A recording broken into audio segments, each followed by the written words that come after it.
श्री रामायण को आज तक हमने अपने और इस समाज ने श्री राम की दृष्टिकोण से देखा। लक्ष्मण को देखा, देवी सीता को जाना, हनुमान के भक्ति भाव को जाना, रावण के ज्ञान को पहचाना, लेकिन कभी यह नहीं ध्यान दिया कि इस रामायण में अगर कोई सबसे अधिक उपेक्षित और अनदेखा पात्र था तो वह थी लक्ष्मण की पत्नी और जनकनंदिनी सीता की अनुजा उर्मिला। जब राम सीता वनवास को जाने लगे और बड़े आग्रह पर लक्ष्मण को भी साथ जाने की आज्ञा हुई तो पत्नी उर्मिला ने भी उनके साथ जाने का प्रस्ताव रखा, परंतु लक्ष्मण ने उन्हें यह कहकर मना कर दिया कि अयोध्या के राज्य को और माताओं को उनकी आवश्यकता है। असीम पतिव्रता थी उर्मिला के उस नवयौवन कंधों पर इतना बड़ा दायित्व डालकर लक्ष्मण चले गए। वह पल, वह जीवन सरिता जो कोई भी नववधु अपने पति के साथ गुजारती है, वह उर्मिला के नसीब में नहीं लिखी गई थी। पतिव्रता स्त्री ने जीवन के चंचल पड़ाव पर भी, अपने पति से दूर रहने पर भी लेशमात्र भी किसी और का ध्यान नहीं किया। यह उर्मिला का अखंड पतिव्रत धर्म था। यह उर्मिला की अवर्णित, अचर्चित, अघोषित महानता थी। उर्मिला के महान चरित्र, अखंड पतिव्रत, स्नेह और त्याग की चर्चा रामायण में अपेक्षित थी, पर वह हो न सका। सबसे विकट क्षणों में भी उर्मिला आंसू न बहा सकी, क्योंकि उनके पति लक्ष्मण ने उनसे एक और वचन लिया था कि वह कभी आंसू न बहाएंगी, क्योंकि अगर वह अपने दुख में डूबी रहेंगी तो परिजनों का ख्याल नहीं रख पाएंगी। यह कोई कल्पना कर सकता है कि अपने पति को 14 वर्षों के लिए अपने से दूर जाने देना और उसकी विदाई पर आंसू भी न बहाना किसी नवविवाहिता के लिए कितना कष्टकारी हो सकता है। कितना हृदय विदारक पल था वह जब परम पूजनीय महाराज दशरथ स्वर्ग सिधार गए, पर वचन के सम्मान रखने के लिए उर्मिला तब भी न रोईं।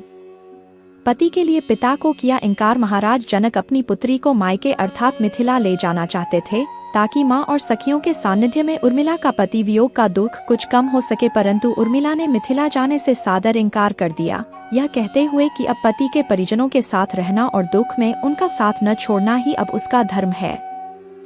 14 वर्षों तक सोती रहीं। बहुत से लोग इस बात से परिचित हैं कि अपने वनवास के दौरान भाई और भाभी की सेवा करने के लिए लक्ष्मण पूरे 14 साल तक नहीं सोए थे।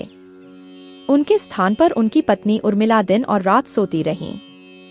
लेकिन यह बात बहुत कम लोग जानते हैं कि रावण की बेटे मेघनाद को यह वरदान प्राप्त था कि जो इंसान 14 वर्षों तक ना सोया हो केवल वही उसे हरा सकता है। इसलिए लक्ष्मण मेघनाद को मोक्ष दिलवाने में कामयाब हुए थे। रावण के अंत और 14 वर्ष के वनवास के पश्चात जब राम, सीता और लक्ष्मण वापस अयोध्या लौटे तब वहां राम के राजतिलक के समय लक्ष्मण जोर जोर से हंसने लगे। सभी को यह बात बेहद आश्चर्यजनक लगी कि क्या लक्ष्मण किसी का मजाक उड़ा रहे हैं। जब लक्ष्मण से इस हंसी का कारण पूछा तो उन्होंने जो जवाब दिया कि ताउम्र उन्होंने इसी घड़ी का इंतजार किया है, लेकिन आज जब यह घड़ी आई है तो उन्हें निद्रा देवी को दिया गया वो वचन पूरा करना होगा जो उन्होंने वनवास काल के दौरान 14 वर्ष के लिए उन्हें दिया था। लक्ष्मण ने नहीं देखा भगवान राम का राजतिलक। दरअसल निद्रा ने उनसे कहा था कि वह 14 वर्ष के लिए उन्हें परेशान नहीं करेंगी और उनकी पत्नी उर्मिला उनके स्थान पर सोएंगी। निद्रा देवी ने उनकी यह बात एक शर्त पर मानी थी कि जैसे ही वह अयोध्या लौटेंगे उर्मिला की नींद टूट जाएगी और उन्हें सोना होगा। लक्ष्मण इस बात पर हंस रहे थे कि अब उन्हें सोना होगा और वह राम का राजतिलक नहीं देख पाएंगे। उनके स्थान पर उर्मिला ने यह रस्म देखी थी। लक्ष्मण की विजय का कारण था उर्मिला का पतिव्रत। एक और वाकया ऐसा है जो यह बताता है कि लक्ष्मण की विजय का मुख्य कारण उर्मिला थी।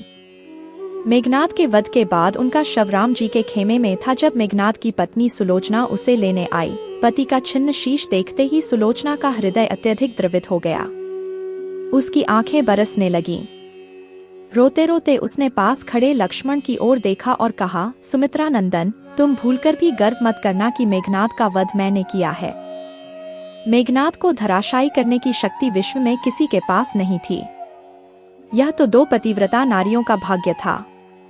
अब आप सोच में पड़ गए होंगे कि निद्रा देवी के प्रभाव में आकर अगर उर्मिला 14 साल तक सोती रहीं, तो सास और अन्य परिजनों की सेवा करने का लक्ष्मण को किया वादा उन्होंने कैसे पूरा किया। तो उत्तर यह है कि सीता माता ने अपना एक वरदान उर्मिला को दे दिया था।